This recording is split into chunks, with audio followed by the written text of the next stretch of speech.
Warahmatullahi wabarakatuh. Waalaikumsalam warahmatullahi wabarakatuh. Selamat siang ibu-ibu hebat SMP Negeri 18 Malang. Alhamdulillahirobbilalamin, hari ini kita dapat berkumpul di kesempatan yang sangat menyenangkan. Hari ini kita akan melakukan forum diskusi komunitas praktisi di SMP Negeri 18 Malang. Komunitas kita bernama apa ibu-ibu? Guci. Guru cerdas, inovatif dan ceria. Ya. Nah, hari ini kita akan perdana membahas, yang pertama adalah kita akan membahas budaya positif yang ada di sekolah. Kemudian yang kedua nanti kita akan membahas penerapan AI untuk penyusunan RPP diferensiasi. Untuk budaya positif nanti akan saya pandu, kemudian untuk AI, untuk RPP diferensiasi akan dipandu oleh Bu Ratna dan Bu Rika. Gitu ya, Ibu ya. Baik, saya mulai dulu.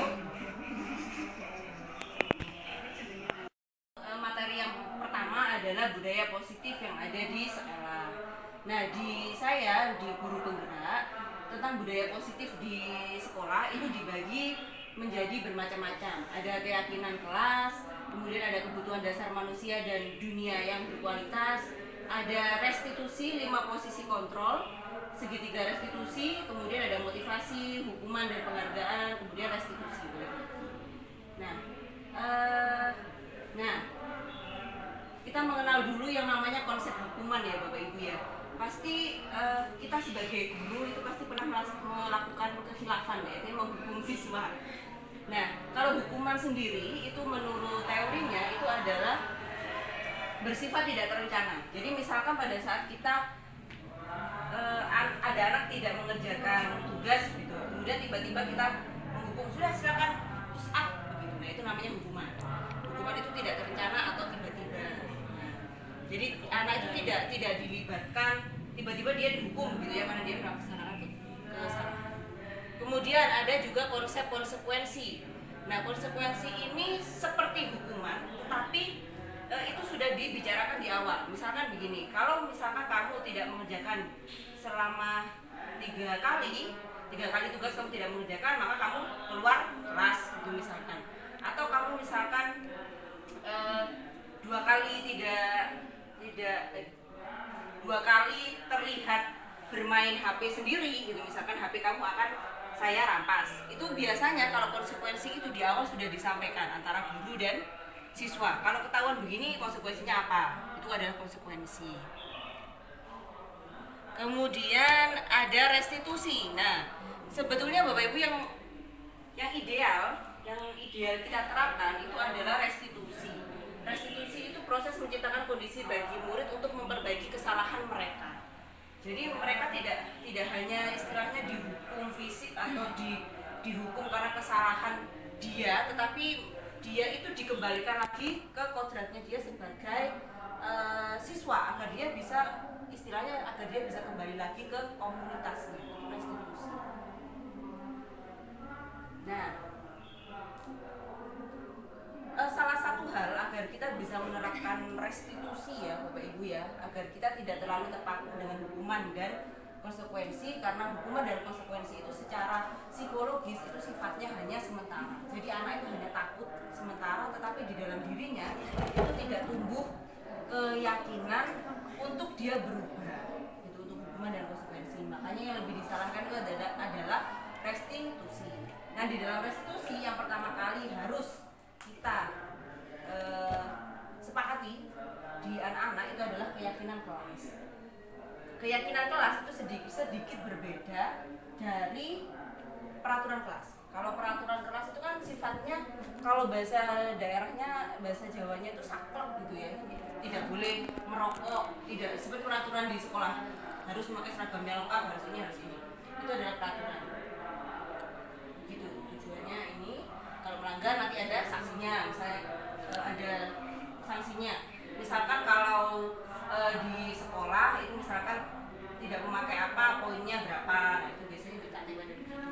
Nah, kalau keyakinan kelas Bapak Ibu, keyakinan kelas itu pandangan atau prinsip yang diyakini oleh individu atau kelompok tentang dunia nilai-nilai etika dan keyakinan spiritual atau filosofis. Jadi keyakinan kelas itu seperti peraturan kelas, tetapi di dalamnya itu ada nilainya, gitu. Kemudian itu diyakini oleh seluruh kelas karena kan judulnya keyakinan kelas. Kalau keyakinan kelas itu idealnya dia tidak akan dikenakan hukuman, tapi dia akan melakukan segitiga restitusi, di mana nanti ditanyakan keyakinan kelas apa yang sudah kamu langgar, apa dan sebagainya. Nanti akan ditanyakan pada saat restitusi. Nih, contohnya seperti ini Bapak Ibu, keyakinan kelas. Nah, setiap anggota kelas perlu belajar, senang. Jadi lebih ke penerapan nilai-nilai gitu ya. Misalkan anggota kelas perlu disiplin, misalkan perlu kritis dalam mengerjakan tugas apa itu keyakinan. Jadi ada nilainya gitu. Kalau peraturan kan ya lebih istilahnya hanya langkah-langkahnya saja, tapi kalau keyakinan kelas itu ada nilainya. Nah, kita masuk ke 5 kebutuhan dasar siswa. Nah, kadang kenapa sih Bapak Ibu siswa itu istilahnya membuat kesalahan ya? Itu karena bisa jadi ada kebutuhan-kebutuhan dia yang kita tidak bisa memenuhi, akhirnya dia berulah. Misalkan ada kebutuhan penguasaan, jadi dia butuh nih diakui kalau dia bisa. Nah, itu kan terkadang kita sebagai guru itu khilaf ya, kita tidak mengakui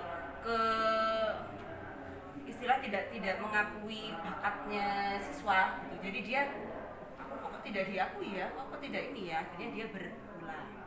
Kemudian ada juga kasih sayang dan rasa diterima. Nah, ini banyak di kasus siswa kita kan, tentang kasih sayang dan rasa diterima ini biasanya kebanyakan itu datang dari rumah mereka.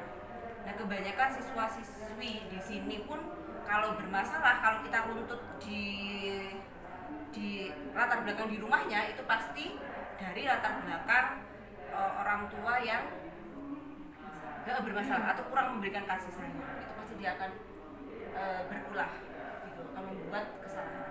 Kemudian ada juga bertahan hidup itu ya terkait ya makan, minum, kebutuhan hidup. Kemudian ada kebutuhan kesenangan. Nah, kebutuhan kesenangan ini ada siswa itu yang pada saat pembelajaran itu dia harus senang dulu, dia harus disenangkan dulu baru dia mau belajar ya. Terkadang pembelajaran kita mungkin tidak sadar ya, terkadang kita terkadang pembelajaran kita itu tidak menyenangkan, akhirnya anaknya bosan dan membuat ulah ya, misalnya ganggu temannya atau misalkan tidak mengerjakan tugas karena dia tidak senang, atau bisa jadi dia tidak senang dengan gurunya karena gurunya begini gitu misalkan. Akhirnya dia tidak senang di pelajaran itu, akhirnya dia berulah. Itu berarti tandanya adalah kebutuhan dasarnya siswa itu tidak terpenuhi. Kemudian ada juga kebebasan. Ada siswa itu yang tidak bisa dikekang. Manusia itu ada yang tidak bisa dikekang. Jadi ingin bebas gitu. Kemudian ada 5 posisi kontrol. Nah, 5 posisi kontrol ini menurut William Glasser itu 5 posisi kontrol kita sebagai seorang guru itu kita punya ada istilahnya dibedakan jadi 5. Yang pertama adalah penghukum, kemudian pembuat rasa bersalah, teman, pemantau, dan manajer. Untuk lebih jelasnya lagi saya memiliki video. Ini adalah tentang perbedaan dari 5 posisi kontrol.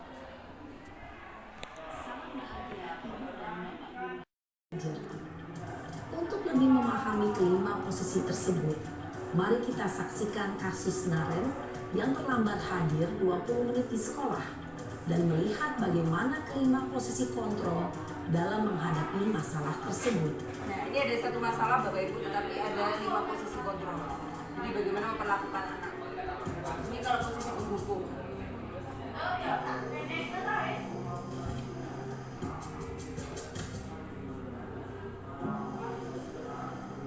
Naren! Sini kamu! Selamat pagi, Bu. Selalu terlambat. Kamu Apa? Apa coba? Alasan kamu apa lagi? Kapan sih kamu tidak terlambat? Malas sekali ya kamu jadi anak.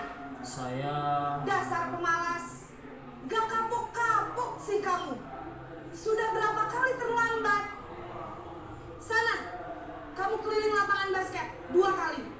Kenapa saya harus keliling lapangan basket, Bu? Kenapa? Kamu melawan ibu? Berani-beraninya jawab.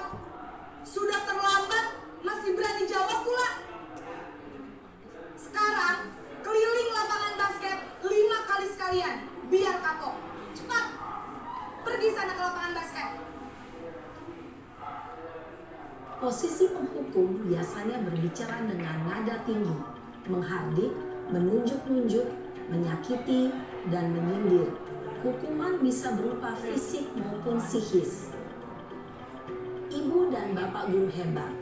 Dampak yang terjadi pada murid ketika guru berada pada posisi penghukum adalah murid cenderung akan memberontak, bahkan menyimpan dendam.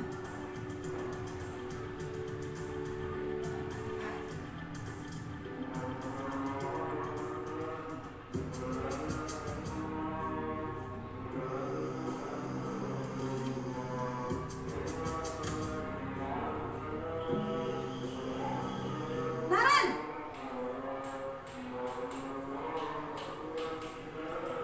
Selamat pagi, Bu. Naren, kamu kenapa terlambat lagi, nak? Ya Tuhan, Naren, kamu senang ya bikin ibu susah ya? Kalau kamu terlambat lagi, nanti ibu yang ditegur bapak kepala sekolah, nak. Disangka ibu tidak bisa membina kamu. Duh, gimana ini? Maaf, Bu. Duh, Gusti Naren, kamu suka ya kalau ibu ditegur bapak kepala sekolah? Terus, sekarang ibu harus tulis apa ini di buku absen? Ini kamu sudah sering terlambat loh. Ibu harus apa coba? Maaf, Bu. Maaf sekali. Ya sudah, lain kali jangan bikin ibu susah lagi ya, nak ya. Ibu tidak akan kuat lagi kalau kamu begini terus. Bisa jantungan kalau ibu siswa ditegur gitu bapak ya. kepala sekolah. Sana cepat ke kelas. Maaf ya, Bu. Maaf sekali. Posisi pembuat rasa bersalah berbicara dengan nada tenang, cenderung lembut. Namun kata-kata yang diutarakan membuat murid merasa menjadi orang yang gagal. Memandang buruk dirinya sendiri, merasa tidak berharga, dan tidak sanggup membahagiakan orang lain. Ketika guru mengambil posisi pembuat rasa bersalah, murid akan menganggap dirinya yang bersalah dan ia akan menyimpan emosi negatif tersebut di dalam dirinya.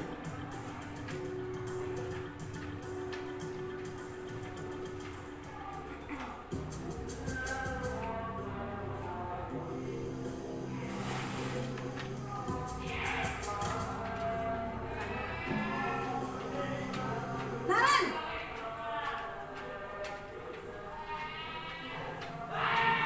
Selamat pagi, Bu. Wah, sudah jam berapa ini, nak? Terlambat lagi ya, sayang. Iya, Bu. Habis ibu saya lupa bangunkan saya, Bu. Kamu malah menyalahkan ibu kamu. Kamu bukannya anak yang larinya paling kencang. Kok terlambat sih? Iya, Bu. Saya memang terlambat bangun tadi. Jadi biarpun saya lari kencang, tetap gak kekejar, Bu. Ya sudah sana. Nanti lain kali larinya lebih kencang lagi ya. Biar gak terlambat lagi. Bikin seneng ibu. Demi ibu. Bisa kan? Bisa lah, Bu. Ya sudah sana masuk kelas. Ibu beresin urusan absen kamu. Kamu ini ada-ada saja. Dalam sesi teman, guru berbicara dengan nada suara ramah, akrab, cenderung bersenda gurau untuk menjaga suasana tetap santai. Murid akan merasa senang, aman, dan akrab dengan guru. Identitas yang tercipta adalah identitas sukses atau berhasil. Namun, perlu diingat, karena ini masih dorongan eksternal, maka ada faktor ketergantungan dari murid kepada orang tertentu. Nah, ini Di dampaknya sini Bapak Ibu. guru absennya, sehingga di lain waktu murid bisa berperilaku baik, namun hanya kepada orang-orang tertentu saja. Nah, ini ada posisi pemantau atau monitor.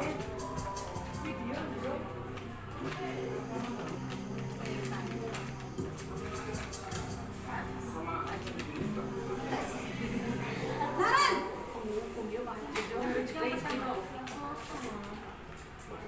Selamat pagi Bu. Naren, apa peraturan sekolah kita tentang jam berapa kita harus masuk sekolah, Nak? Kita harus di sekolah jam 7 Bu. Iya, betul. Sekarang sudah jam 7.20. Naren sudah tahu konsekuensinya jika terlambat hadir. Paham Bu, saya harus tinggal kelas pas jam istirahat selama 20 menit. Iya, benar. Konsekuensinya demikian. Jadi nanti jam 9.30 pas istirahat, kamu harus tinggal di kelas, kerjakan tugas tambahan untuk ketertinggalan kamu, ya? Baik Bu. Posisi pemantau mengandalkan penghitungan atau data untuk mengontrol murid. Guru mengarahkan murid berdasarkan peraturan dan konsekuensi. Seorang pemantau menunjukkan bahasa tubuh dan ekspresi wajah yang datar dan cenderung formal.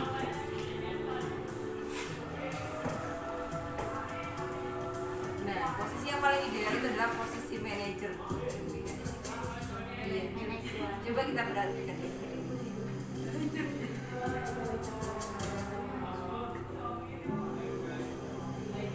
Naren!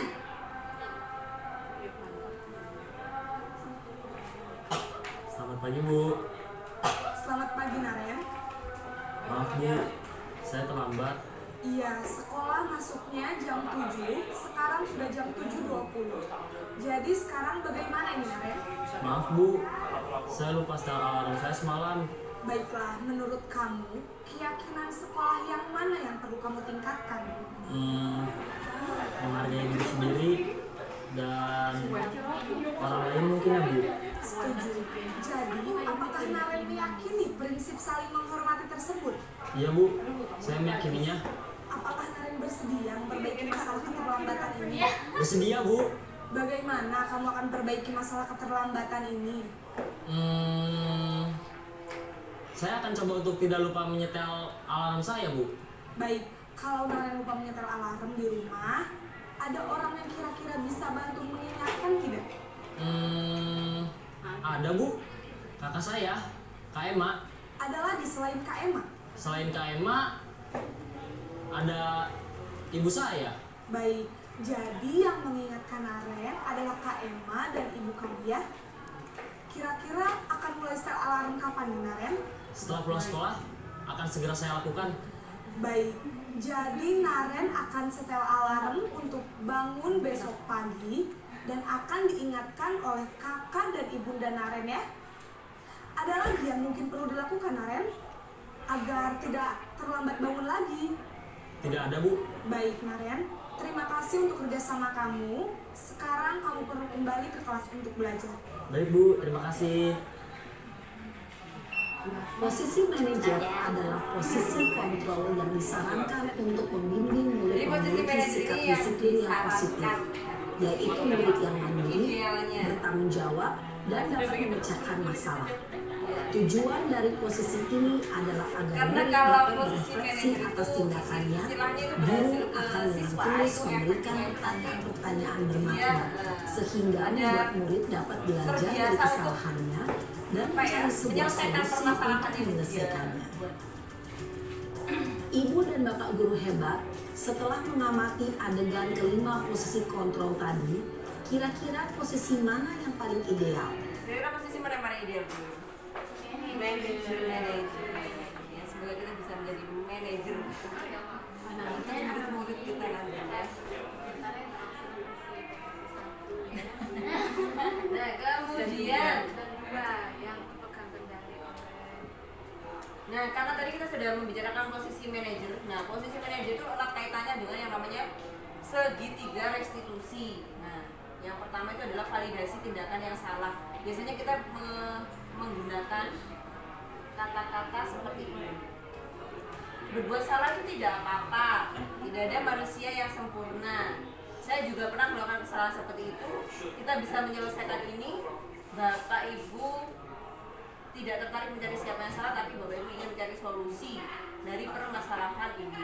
Kalau sekiranya ibu-ibu menggunakan kata-kata misalnya gini, berbuat salah itu tidak apa-apa kok, takutnya ya, karena kan anak-anak di usia anak-anak kita SMP itu kan belum benar-benar bisa mencerna miskonsepsi, mencerna kata-kata ya. Jadi kita bisa menggunakan kata-kata yang netral, gitu. Misalkan saya tidak mencari masalah, tidak mencari siapa yang salah, gitu, misalkan, tapi ingin mencari solusi dari permasalahan ini. Itu bisa menggunakan kata-kata itu. Jadi sebetulnya segitiga restitusi itu tidak saklek gitu ya, Bapak Ibu, tidak saklek. Kata-katanya seperti itu bisa kita sesuaikan dengan karakteristik siswa kita. Kemudian yang kedua adalah validasi tindakan yang salah. Ini tadi adalah menstabilkan identitas. Kemudian ada validasi tindakan yang salah. Padahal kamu bisa melakukan yang lebih buruk dari ini ya, atau misalkan kamu pasti punya alasan mengapa melakukan hal itu. Nah, kalau biasanya sih kalau di anak-anak kita, kalau misalkan diberikan kata-kata seperti ini ya, kata-kata yang agak rancu gitu, mungkin bisa kita hindari ya Ibu ya. Kita bisa menggunakan kata-kata yang setidaknya anak-anak itu tidak langsung, oh berarti aku salah, nggak apa-apa. Jadi kayak gitu, jadi tidak seperti itu. Tapi anak-anak memang menyadari kesalahan mereka. Gitu. Harus minta-minta mencari redaksinya. Misalkan tadi ditanyakan solusinya, setelah itu alasannya mengapa melakukan itu. Yang terakhir adalah menanyakan keyakinan. Nah, apa yang kita percaya sebagai kelas atau keluarga, apa nilai-nilai umum yang telah kita sepakati. Gitu. Kalau misalkan Bapak Ibu sudah membuat keyakinan kelas ya, itu bisa ditanyakan apa keyakinan kelas yang sudah kita sepakati, gitu, misalkan. Tapi kalau misalkan belum, jadi kita bisa tanya ini, kamu mau jadi orang yang seperti apa? Gitu. Ini sebetulnya pernah saya praktekkan, tapi ya tidak mengikuti semua segitiga restitusi bukan. Tapi waktu itu saya pernah bertanya begini ke siswa saya, Nur Aliyah. Mungkin ingat ya, dia Nur Aliyah ya. Nur Aliyah itu perempuan, dia itu sering bolos, ya, perempuan kan. Sering bolos. Kemudian ini tugas juga nggak selesai, begitu. Ternyata kan dia itu ada permasalahan di tidak terlalu cepat gitu dalam menangkap pembelajaran gitu.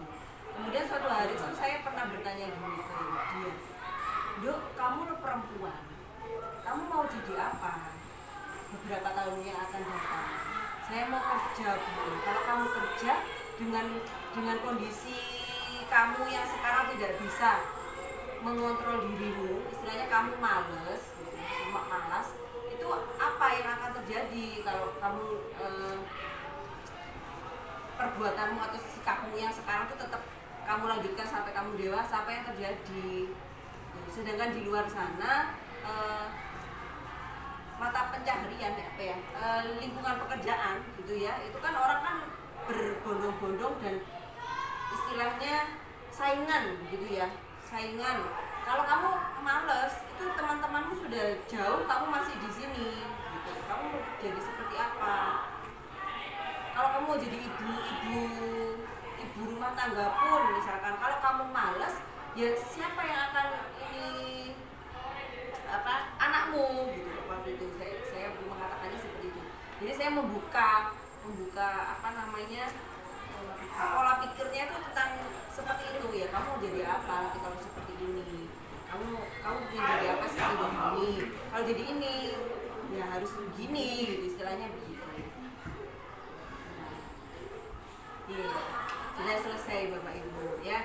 Jadi budaya positif di sekolah itu banyak sebetulnya. Yang nilai-nilai kebajikan itu sudah saya jelaskan di anak-anak kemarin.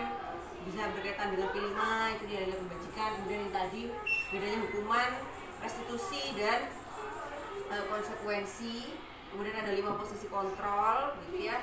Saya berharap kita nanti bisa menjadi guru-guru yang mempunyai posisi kontrol sebagai manajer gitu ya, menjadi malaikat baik, malaikat yang ini untuk anak-anak gitu ya. Bukan malaikat pencabut nyawanya. Nah, ibu-ibu ini untuk saya juga berpikiran begini ya gitu ya, kita yang ada di komunitas ini mungkin bisa kita sama-sama, misalkan kita kan nanti akan sharing ya, misalkan bisa media ini, bisa metode ini gitu kan, kita nanti bisa sharing. Kemudian hasil dari yang kita sharing di sini itu nanti bisa kita bawa ke teman-teman kita di yang serumpun itu tadi. Misalkan kita di sini dapat media pembelajaran membuat board wall gitu misalkan apa-apa, itu nanti bisa kita sharekan ke teman-teman yang serumpun dengan kita, MGMP begitu ya. Jadi istilahnya ini bisa berjalan seiringan begitu ya Bu Ratna ya, antara di sini dan juga di komunitas belajar gitu. Ya harapan saya komunitas kita ini bisa rutin ketemu seperti ini. Misalkan minggu ini kita membahas ini tadi, minggu depan mungkin Bu saya mau ini, misalkan Bu saya bisa editing video gitu misalkan, monggo silakan. Kami para guru-guru itu juga butuh sekali wawasan tentang seperti itu ya, editing video, edit apa dengan aplikasi apa, monggo silakan gitu. Jadi nanti kita pembicaranya bisa bergantian, tidak hanya saya, Bu Rika atau Bu Ratna, bisa juga Bu Ida, bisa juga Bu Santi, bisa juga Bu Yulinda gitu. Jadi gantian. Nanti kita kesepakatan, minggu depan kita bahas apa? Bahas ini Bu, permainan ini saya bisa, sudah nanti kita bahas sama-sama. Gitu ya, kita sepakat gitu. Jadi hasil di sini nanti kita bawa ke teman-teman kita, kemudian nanti kita praktekkan pada saat kita lesson. Istilahnya. Nah ini untuk ya kan setengah 1 nih, teman-teman harus ke SMP 16. Untuk minggu depan, pertemuan minggu depan, ada yang punya ide siapa gitu yang mau mengisi? Diskusi di grup aja. Diskusi di grup atau bagaimana? Mungkin belum ini ya, belum Bikin pikiran kami itu sebenarnya. nanti kepikirannya paling aja. Jadi misalkan aku mau ngajarin ini tidak apa-apa, nanti ibu-ibu yang Bu Nanda, Bu Rani, Bu Salsa, Bu Rani, Bu Tika, Bu Fia, gitu ya Allah.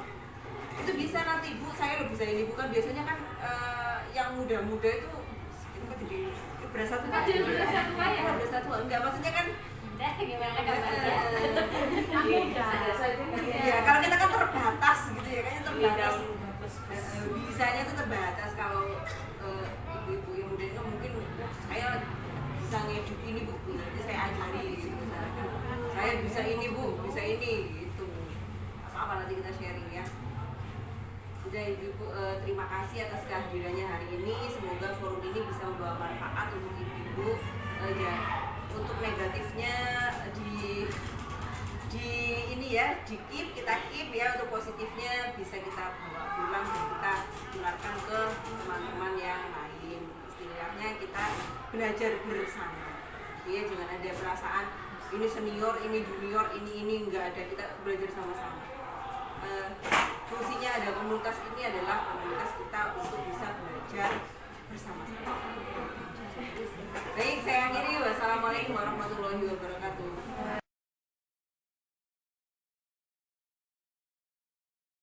Matahari jam segini itu,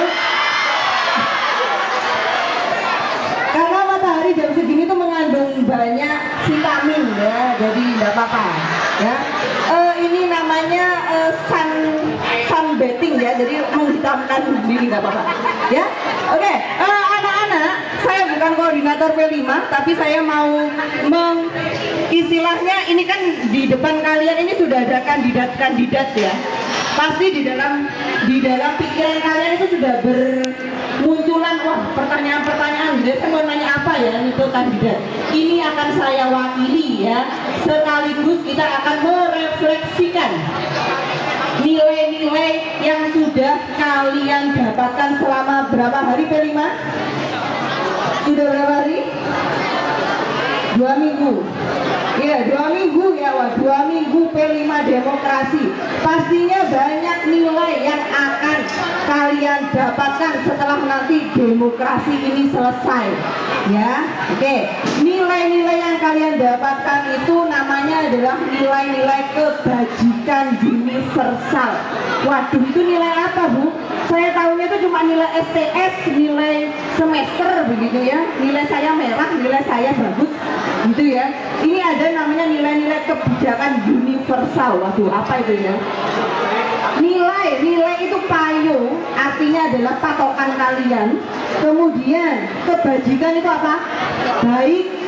Universal itu apa? Luas. Jadi nilainya itu tidak terbatas perbedaan ras, perbedaan suku, perbedaan bangsa.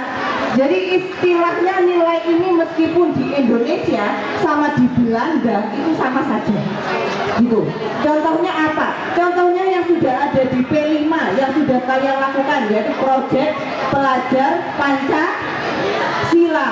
Masih ingat nilainya apa saja yang di hari awal kan kalian senam gitu ya? Nah, senam. Masih ingat nggak nilainya apa? Masih ingat? Pasti tidak ingat ya. Oke. Pasti tidak ingat. Oke, saya ingatkan lagi. Nilai dari P5 yang pertama itu ada beriman, bertakwa kepada Tuhan Yang Maha Esa dan berakhlak mulia. Kemudian yang kedua ada mandiri, yang ketiga bernalar kritis, berkepribadian, berkebinekaan global dan bergotong royong. Terakhir ada kreatif.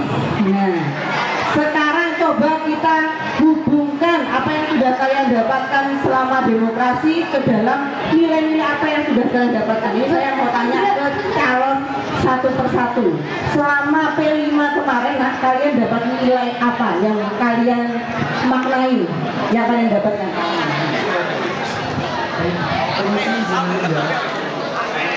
Jadi untuk poin atau nilai yang sangat menonjol dari P5 yang kemarin sudah kita lakukan yaitu bernalar kritis yang jelas. Soalnya kita dilatih untuk kompak dalam bekerja sama tim, kita harus bernalar kritis, bekerja cepat tapi tetap bagus pekerjaannya, nggak awur-awuran. Terima kasih Kakak Gani. Kata Kakak Gani adalah bernalar kritis. Benar. Kemudian kita ke Kak Adel. Komisi ingin menjawab dalam poin pentingnya adalah kita belajar bekerja sama dan kita bisa mengeluarkan suara pendapat. Terima kasih. Selain benar kritis, saya juga ada belajar bekerja sama, benar ya? Kalian kan bekerja sama kemarin membuat apa? Kotak suara, membuat bilik suara, membuat surat suara sendiri. Nah, itu sudah nilai-nilai yang bagus ya, yang kalian dapatkan dari P5. Terakhir, wah ini tepuk tangannya paling banyak kayak ini ya. Ayo Asmi.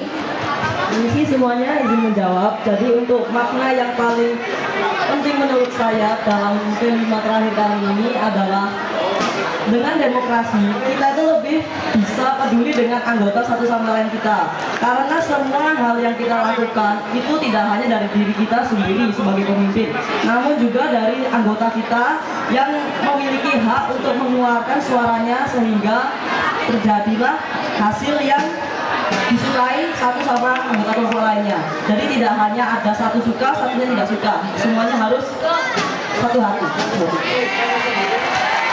Terima kasih untuk paslon nomor 3 ya. Kita mendapatkan ternyata ya P5 yang kalian lakukan kemarin selama seminggu itu bukan hanya kegiatan membuat peta konsep, bukan hanya membuat bilik suara, tetapi di dalamnya ada nilai-nilai yang bisa kalian ambil. Jadi nanti pada saat kalian pulang nih ya, ditanya sama orang tuamu P5 dapat apa? Dapat nilai-nilai kebajikan universal gitu ya. Nanti kalau bilang ke orang tuamu ya, apa itu nilai-nilai kebajikan universal? Ya itu tadi mah, saya dapat peduli, saya dapat kerjasama, kemudian dapat apa lagi, bernalar kritis gitu ya, demokrasi gitu. Oke, untuk yang terakhir, saya tahu itu sudah kepanasan, sudah kipas-kipas, sudah tutup-tutup ya. Saya mau kita sama-sama tepuk tangan ya. Tepuk tangannya begini, tepuk satu nanti kalian bilangnya tepuk dan yes gitu ya. Tepuk satu yes, tepuk dua oke, tepuk tiga semangat gitu ya, tepuk empat demokrasi. Dan ditutup dengan, tahu nggak tepuknya Indonesia itu, Rek? Tahu nggak? Nah, smash. Tepuknya Indonesia, demokrasi gitu ya. Oke, yang terakhir begitu. Oke, yuk kita mulai. Tepuk satu, tepuk dua, tepuk tiga, tepuk empat. Oh iya, demokrasi terus gitu loh, Rek. Ya, oke. Setelah demokrasi terus ditutup dengan tepuk yang Indonesia. Oke, wes ya, mulai lagi ya. Belum kompak. Kalau tidak kompak nggak bubar loh ini, ayo. Ayo kompak ya. Oke, tepuk satu, tepuk dua, tepuk tiga, tepuk empat. Terima kasih. Wassalamualaikum warahmatullahi wabarakatuh. Selamat merayakan pesta demokrasi kalian.